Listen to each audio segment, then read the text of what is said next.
Super excited. Look at all these babies we got coming up here. Yeah, super excited. I'm going to show you what this actually is. Red clover, beneficial little plant. You might be amazed. This is one of my favorite herbs, and I usually pick it and dry it most every year. Didn't have as much this year, so I've opted to leave some to let it, come up on its own. But yeah, those little plants you see, that is red clover. There's benefits to growing red clover. They actually sell it as a cover crop, the seed. So that, we bought that seed. And, it can help to improve the soil, for one. I know that people grow it because of erosion. It can help with that. It can, it can help with livestock. They eat it. I remember when we had goats and horses, they eat it. Also, like I said, people will plant it as a cover crop. Plus, we put it in that bed because, in my opinion, that right there, we've got a, what do you call it? A raspberry planted in there. But it can help take up space that otherwise, weeds are going to take up. So, yeah, push out the weeds, so to speak.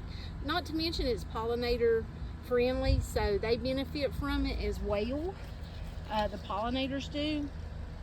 It's got a lot of possible benefits as far as medicinally. Now, like I said, like I always tell you, do your research and check with your doctor, check with a physician, especially if you're on medication. And I wouldn't tell anyone that's pregnant to use herbs without checking with their doctor, or if you're breastfeeding or such. Or, even using it on children, you have to be careful, but there is possible benefits to this plant.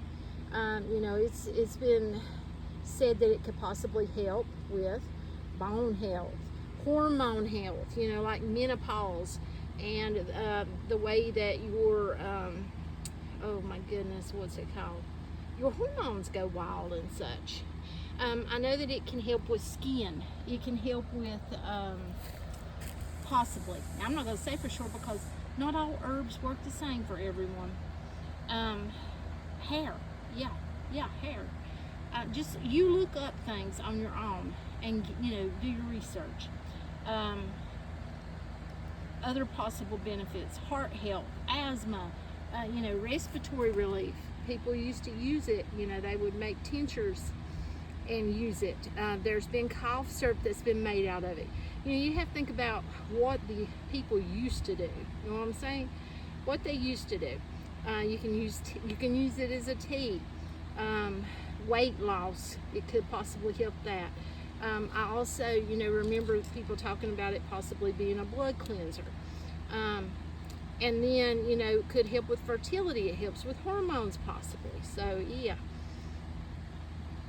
Nutritionally, this little plant packs a punch. Vitamin C, niacin, thiamine, let's see, what else? Calcium, chromium, there's something else. Magnesium, potassium, phosphorus. I remember that it does, help to fight free radicals. So that's a big benefit. And you can make a tea out of it. You can make a tincture out of it. You can infuse honey with it. That would be awesome. And using some of your honey and the tincture to make you a cough syrup. Also, you can make salves, balms, skin creams, lotions. I've also, yeah, this is one that does pack a punch. It could possibly, possibly, no claims, but possibly, from what I have researched on my own in the past, yeah, could be anti-tumorous, anti-cancerous. That's a big thing. You know what I'm saying? You could also infuse oil, to use on the hair. I love using oil and I love infusing oil.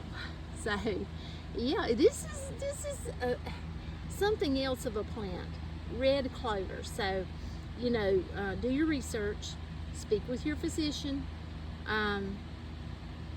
Yeah, but check it out. Wonderful little plant.